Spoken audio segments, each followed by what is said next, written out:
Few questions. Now, with the cases for the misdemeanors, okay, it goes to criminal court first, and then it gets transferred from criminal court to family court? No, It goes directly to family it court? starts in the family court. Misdemeanors. Okay. Now, the DA has to put in a motion within 30 days. Yeah, they stay in family court if they start in the Is that from time of arrest, or is that from time of arraignment? arraignment. Okay. And with the felonies,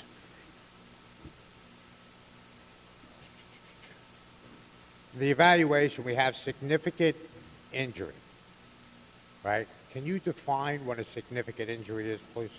Sure. Physical injury, I'm sorry,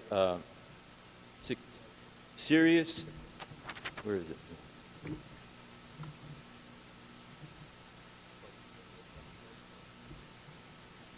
Okay. Well, so, by the way, physical injury and serious physical injury are the only physical injury that are defined in the penal law. And the reason that we use the term significant physical injury is because at the table, when this bill was being negotiated with the governor, the Senate and the Assembly failed to agree on whether the test should be serious physical injury or physical injury. So we decided to compromise, as often we do, at least in this House, and maybe not in Congress and in other places. We decided that in order to get a bill done, we would use the terminology significant physical injury, which is not defined in the penal law, but would include major aggravating factors. At least it's expected to be aggravating factors, because it is defined in other statutes as bone fractures, injuries requiring surgery, and injury requiring disfigurement, injuries that result in disfigurement. So long and protracted injuries? No, that's serious physical injury. We wanted to stay away from those definitions and create a hybrid, which I guess will be defined by courts, but we expect that it will be somewhere in between the requirement of physical injury and serious physical injury. So would it include like a bruise, or say a person gets knocked, or say if a person gets knocked out? It'd have to be something more serious than a bruise, but less serious than a disfigurement. Right, so if I knock somebody out, Disfigurement. right, and they get a bruise, that wouldn't be an injury, right? Serious injury? Yeah. Well, I don't think we should speculate, because it is going to be defined, but we know that that judges have decided cases in the workers' compensation law with regard to significant physical injury and what it requires. So we're going to let the courts decide what we mean. We just ran into the problem of not getting a bill done if we used either of those terms. So let me ask you a question. Decided to use a different term. I mean, was it last year? In the no-fault context as well. I don't know if you practice any civil law, but if you look at the no-fault cases, you will see significant physical injury used Last often. year or the year before, Joe, we had incidences where teenagers were playing a knockout game. You know about the knockout game? Not All right. really. What the knockout game was, you'd have an 80-year-old woman or an 80-year-old man walking down the street, and for fun, the teenagers would come up and punch this person and try to knock them out. Or they had one with women, they were doing that too. It doesn't actually have to be, it was all over the news. It doesn't even have to be a senior citizen. You know, I think one was a pregnant woman that got punched and everything else. That type of case there, right, would that go straight to family court? That case would probably never get to the family court because, first of all, it most likely would not pass the test of significant physical injury if it's a young person committing the crime against an older person. And in addition to that, it would have to pass the extraordinary circumstance test. So what you're saying is it wouldn't pass that test. So what court would that go to? For the DA. What court would that go to? It would go to the criminal court. But that, if it's not a serious physical injury, right, it would go to, wouldn't it go to family court first? Because, you know, you could say that's harassment Well, right? let's- Because it's not a serious physical injury. So if that's not a So- violent felony, Again, let me just explain what happens, okay, so that you understand it. If the case doesn't, according to the instrument before the judge, cause significant physical injury, then the district attorney can always make a motion to show extraordinary circumstances to keep the case in the criminal court, and it won't go to the family court. yeah, but that case there, Joe, as you're well aware, is an assault 3, okay, or a harassment. So it's either a misdemeanor or a violation, okay? So in that case, it would go straight to family court, unless the DA put a motion in within. So look, we have no determination. We can't determine what the charges are going to be. Only the district attorney can charge as he or she sees fit. So if the district attorney decides to charge the person with a misdemeanor, then it's going to the family court. So in that case there, that's a classic third-degree assault. That'll go straight to family court. Right. Let me ask you something else. So you talked about burglary too, okay? So the person, the 17-year-old burglarizes a house, all right? Say he burglarizes 4 houses, all right? That's a non-violent felony. So that one there can go to family court also. Nope, because again, the test, it could go to family court, but if the district attorney doesn't think it ought to go to family court, those are definitely extraordinary circumstances that we're talking about, whereby the DA would make a motion to the judge to keep the case in the criminal court. Okay, now we have these new housing facilities that we're doing, Could be. and they're like home-like facilities that we have to put. Is that for a person that's convicted? So any new facility developed in a department in consultation with the Office of Children and Family Services to serve youth committed as adolescent offenders as a result of raising the age jurisdiction, and it says located near the youth's home and their families that provide gender-responsive programs, services, and treatment in a small, closely supervised groups that offer extensive and ongoing home-like facility. Who are going to be placed in these facilities? Young people, 16, 17-year-olds. Doing what? I'm sorry? For what crimes? All crimes. So even violent felonies? This is going to be run by the Department of Correction, but managed by the Office of Children and Family Services. Right. So they have to be by their house. Managed by the Department of Corrections, excuse me. So they have to be by their assistance. homes, right? They have to put them. So these are even people that are convicted of 16 and 17-year-olds that are convicted of a crime, a violent crime, will go No. in these new facilities? We're not talking about any violent crimes here. We're talking about people who are convicted of nonviolent crimes who haven't made it to the family court. Okay, so burglary, maybe misdemeanor assault cases, Yeah. No, I maybe can't- he's not listening. you might be looking at criminal mischief cases where they smashed every window in the car, smashed every window in the house, all of that type of stuff. Maybe gang assault. Does gang assault fit into the family court too? Yeah. That does too, gang assault. And so they will be, if they're adjudicated and they found that they did in fact commit that crime, okay, and in their neighborhood, and they're breaking store windows, or they're breaking car windows, or they're breaking apartment windows, or they're beating kids up, right, or they're tampering with witnesses, right? Or they're turning around and they're playing a knockout game and they knock out the 80-year-old walking down the street, right? They will be placed in a house-like setting, okay, non-secure. It's a prison. First Well- of all, well, okay, The back up a new little minute, Al. facilities, Al, Joe. let me just back up a little minute. The situation right now will be practically the same as it is after the passage of this bill, where our objective is to separate young people, whether they're 15, 14, 13, or 16 and 17, from adult prisoners, because we don't want to do that, do we? Unless you do. Yeah, but we're also going to have, you can get sentenced to jail if it's a really bad crime. This is jail. No, at 7. And what we're doing is we I can don't have understand 7, your 8 question. well, These are 16 and 17-year-olds we can have 7, who 8, are 9 going year olds into and 17-year-olds. a hybrid situation of a prison, where it's managed by the Department of Corrections and where you have the Office of Children and Family Services providing services to kids who need them. But according to your bill, Joe, what we have here, and they describe the new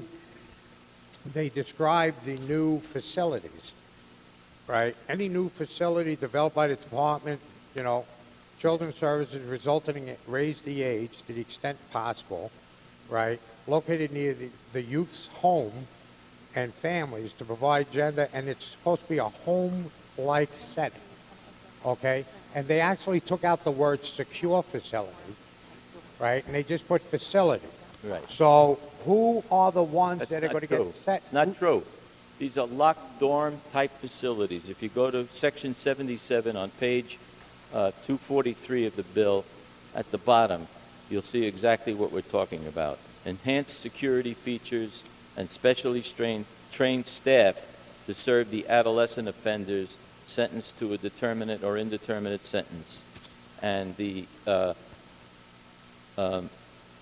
committing offenses, well, that's irrelevant. Well, if but they're not the Commissioner and the Office of Children and Family Services and the State Commission of Correction and the Commissioner of the Criminal Justice Services shall establish the requirements for this. Where do they facility. go if they're not sentenced? Then we're not returning them home. If they're not sentenced yet, they haven't had a trial, but they've been arrested for a crime. Where are they going?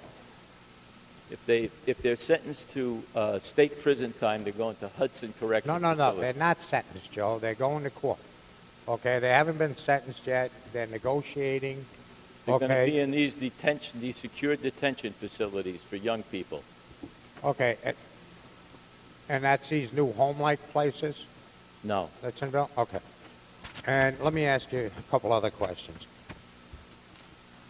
All right, these new facilities, how many do we have? Or how many are we projecting to have? Which ones, the state or the local ones? The state ones. It's probably just going to be one. There's money already in the budget for a maximum And how does that secure fit with type close to home? facility that we're going to. And how does that comply with your close to home where we closed these up already? Okay. Well, close at home is to the extent practicable. Okay. And how about the county ones? I mean, are we going to have one in every county? The other ones? No. All right. What? How many will we have? It can have regional facilities within the county or within counties that are nearby. Okay, We're so going to try to adhere to the close-to-home provisions of the law as best we can. And we expect that once this bill is in full effect, that we'll be able to provide even more youth facilities in places where they're needed. I think somewhere in your bill, these facilities will be run by the county sheriff, right? The county sheriff with the local social services district will run the facility. All right. So each county will have one? No, they don't need to do that. Okay. And we have already established that you're not going to get any, the judges will be family court judges sitting in criminal court, right? Yes. And we've already established that we're not creating any new judgeships for family court. Not at this time.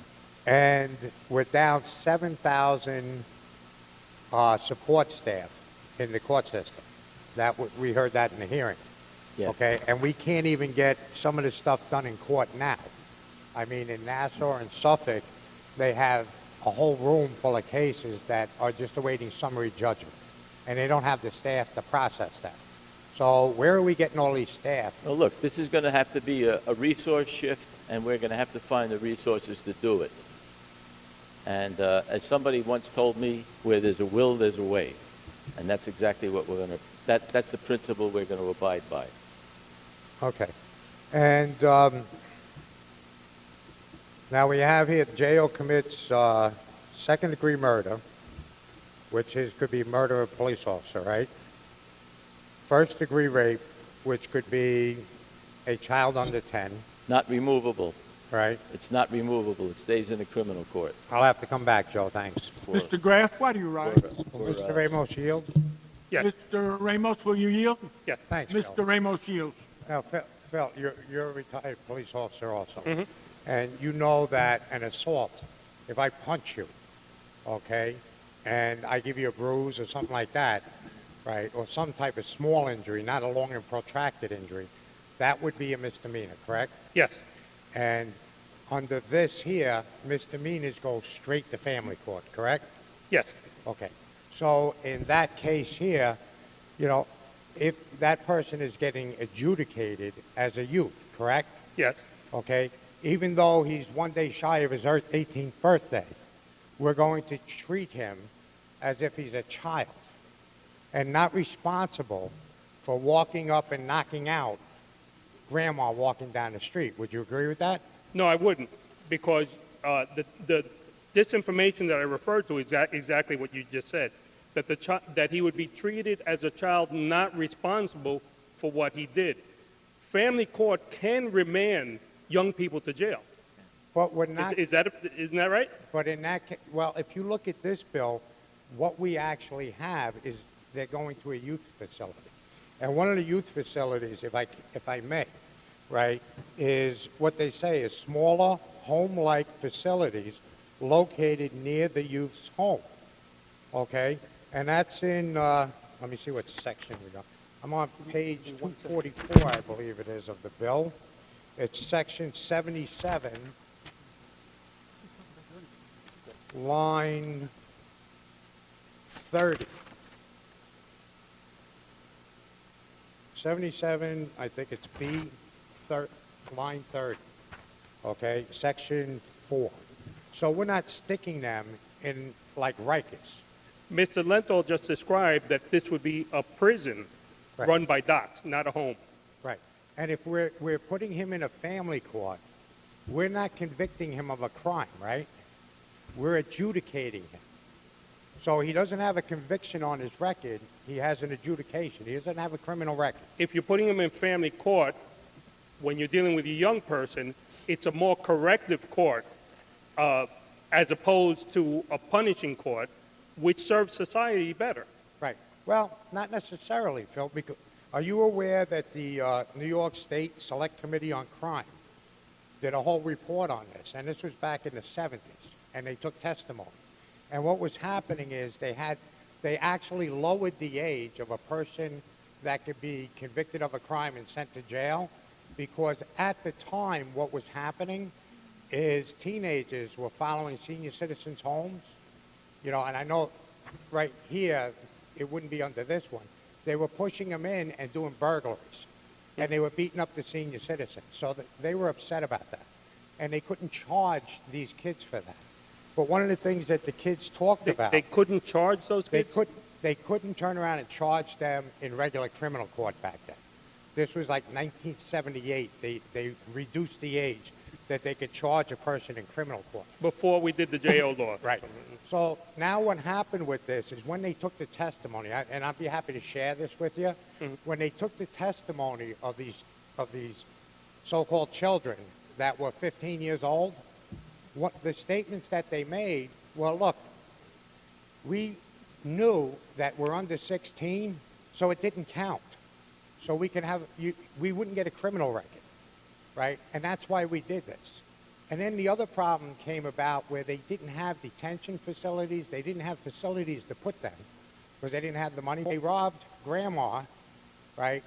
They went and say they adjudicated them as they were guilty in an adjudication. They had no place to put them, so they sent them home. So now grandma went and testified at the family court. She's all beat up. We have secure facilities, pre-conviction and post-adjudication. Well, we don't have these set up yet. And these We homes, do have them set up. well, you have the one county, the county that's going to be run by the county, okay? And that's for people awaiting trial. And the other one you have is for people that were convicted, all right? And then there's a time span there, how much their conviction was. And then what we're going to do is set up what amounts to halfway house. We actually have it for family court, and for criminal court, it is being set up. Yeah, well, right now, a 16-year-old will go to jail. And until 2018, they'll go to jail if they're convicted of this because it goes into criminal court. But what I'm saying is, you know, history has a tendency of repeating itself, okay? And that's my problem with this, is I think that we're repeating history here, and that's why I refer to this as The a gang history, recruitment act. as you said before, we were both police officers. I was a police officer for 20 years, 10 years working undercover, a detective for 15 years, handling many of these burglaries, handling juvenile. And the history that I'm concerned about being repeated is the disparate application of the law that I have seen throughout my career. And in sentencing and in all aspects when it comes to young people of color particularly. And that is what this particular bill addresses in raising the age. All right, Joe, if the DA consents, right, and a judge finds one or more enumerated factors, such as mitigating circumstances, or the person is not the sole participant, you know, but participated, or possible deficiencies in the proof that's presented, a lot of times that's usually left for the trier of fact. Then in those cases, because we made a statement before, in those What section cases, are you referring to, Mr. Graf? I'm not sure I know exactly where you're at. well, on mine it's page 211. I'm in section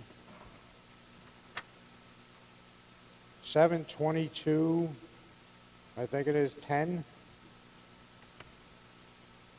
subparagraph 4. On mine, it's on the page, bottom page of 211. Okay. You got it? Yes. It starts off notwithstanding the provisions, subdivision 2 and 3 of this section. Yeah, that section is the existing law for juvenile offenders. Okay, and it goes on, right? We're just moving it to a different place, so it's not Well- it's not the new law. Well, this would affect, if you go on here, however, the felony complaint charges the juvenile offender with murder in the second degree, as defined in CPL, rape in the first degree, as defined in section, and you have 130-35, the penal law, criminal sexual act in the first degree of the penal law, armed robbery, and it goes on and on and on. And according to this legislation, as long as the DA agrees, and as long as the judge agrees and finds one of these enumerated factors, those cases can go to family court, correct? No. Yes. I'm sorry. It's current law. Okay. It's not. We're not changing that. That's Yeah, but what we're that's the changing is juvenile the age. offender law. We're changing is the age. So now a 16 Not and that 17-year-old, 16 and 17-year-old that's accused of these crimes, That section doesn't apply to the 16 and 17-year-olds, sir. all right, I think you should double check. I'll double check too, Joe, but I think you should double check that. That's juvenile offenders. That is existing law, which is the section that you're referring to that already exists in the Family Court Act. Is there any way a person charged of first-degree rape, second-degree murder, or a criminal sexual act can go to family court? Is there any vehicle whatsoever? Only with DA consent. That's what that law Okay, provides. so with the DA's consent, those crimes, there is still a vehicle for those to go to family court? Yes, and that's the current law. Okay. We're not changing that. The other thing, Joe, if I turn around and say there's a case and it's put into family court and they consent to that, and now all of a sudden new evidence come to light, right? It's already been assigned to family court. Is there a mechanism where I can supersede that now, right, and bring it back into criminal court? Like under an indictment, can I still indict after that 30 No. days? No, you can't. Not if it's the same offense. So if it's an assault job, an assault, and the person winds up dying, and within 30 days it gets moved into family court, I can't bring it back to criminal court, or I can't supersede No, those but, charges? no, it would be a new offense. Okay. And usually with the grand jury, you have 6 months to gather evidence or, in a specific case. Now, under this, right, I have to do it within 30 days, right? Gather up the evidence in order to present to a judge whether it's going to go to family court or not, correct? If you're opposing a transfer for nonviolent felonies. But the first part of what you read is still existing law. Okay. And just to be clear, you talked about sex crimes before that are registerable that go directly to family court. Any ones that are misdemeanors, right? Yes, misdemeanors only go to family court. So that would include sexual misconduct, forcible touching, sexual abuse in the second and third degree. And sexual abuse in the second degree is sexual contact with a person under the age of 14, correct?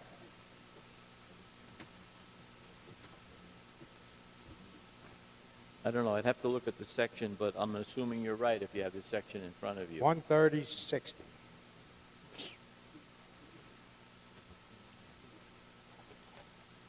So, yeah.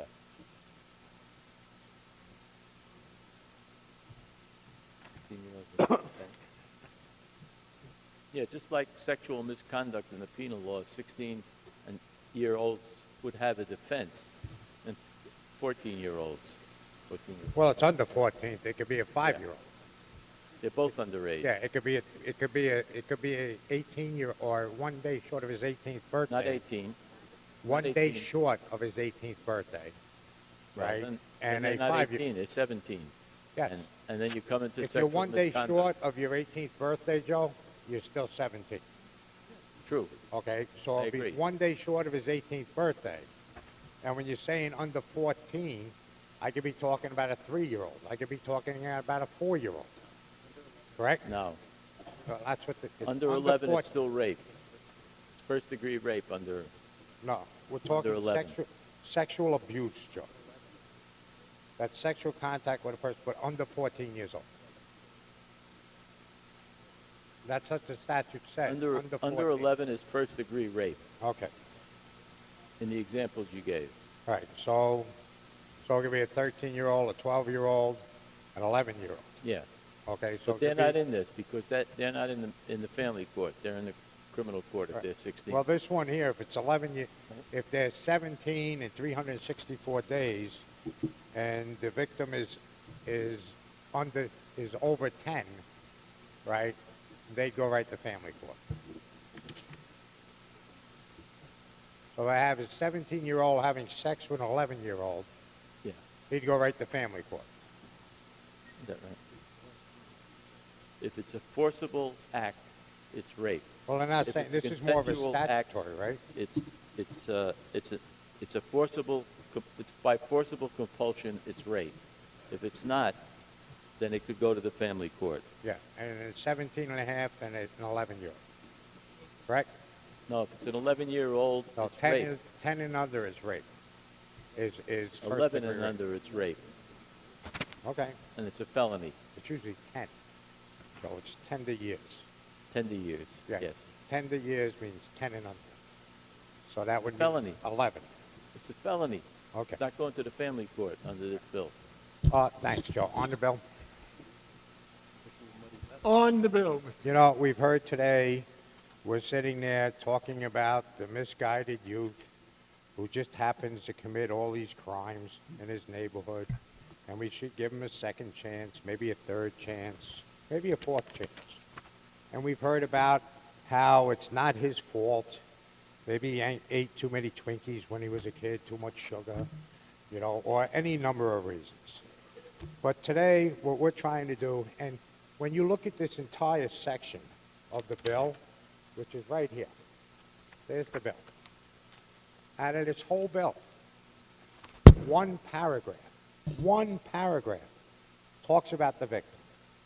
It talks about the victim gets to put an impact statement in. Doesn't say if the court has to really use it in sentencing. We're going to make them feel good. They get to write an impact statement. Then they're not going to find out what their perpetrators was sentenced to for committing a crime against them. So today, we've heard all the stories about kids make mistakes and kids commit crimes. But what we're arguing about today is we're here trying to protect the victim. We're trying to protect the future victims. We're trying to protect neighborhoods to make sure that they'll be safe. So this legislation, which I've referred to as the Gang Recruitment Act, because there's all kinds of crimes in here, where now they get the 16 or the 17-year-old, we've bumped it up 2 years, to commit certain crimes. When you looked at a study that the Senate did many years ago, the testimony that was in here was about two individuals who they didn't identify that testified in front of the Senate. And what they told you was, yeah, we committed these crimes against seniors. We committed these crimes against other people. And the reason that we did it is because we were under 16. And we knew that if we were under 16, nothing was going to happen to us. We wouldn't get a criminal record. It wouldn't stay on our record. So therefore, as long as we were under 16, we were okay. Well, now it's going to be as long as you're under 18, okay? You get a dispensation here. You can commit a crime up to your 18th birthday, and you're not going to have a record on it. I just think this is very dangerous legislation. I think what's happening is we've just extended youth that can commit crimes without having to really see a penalty besides a slap in the hand. I think this is going to make a lot of our neighborhoods very dangerous. And not only that, I don't think you've put the mechanisms in place to actually take these individuals, if they commit crimes, off the street. One of the things they talked about in the transcripts for what I was telling you, that the Senate talked about with the crimes, was you'd have a senior citizen who was the victim of a crime. They'd go and testify in court.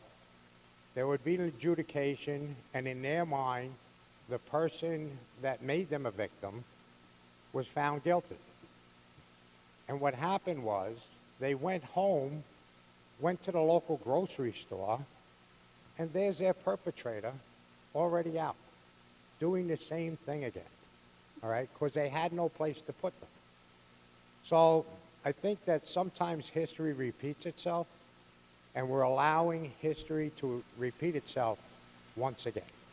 I think this is a major mistake for the state of New York. I think it's a dangerous mistake for the state of New York. And I think there are going to be consequences in the future where you're going to have to sit back and look at yourself in the mirror and say, thank you, I did that. Well, for me, I'm not going to be part of it. I'm going to vote no. I would encourage everyone else to vote no. I would encourage the Senate to rethink this before they vote on it. Very, very dangerous. But, you know, I think there's others that feel the same way I do, and it doesn't make us people that aren't concerned about children. But what we are concerned about is the safety of the people that we represent, and we're also worried about the safety of the children that we represent. So I would encourage a no vote. Once again, I think this is very dangerous legislation. You know, the sound bites sound great, but I think the result is going to be very bad. Thank you.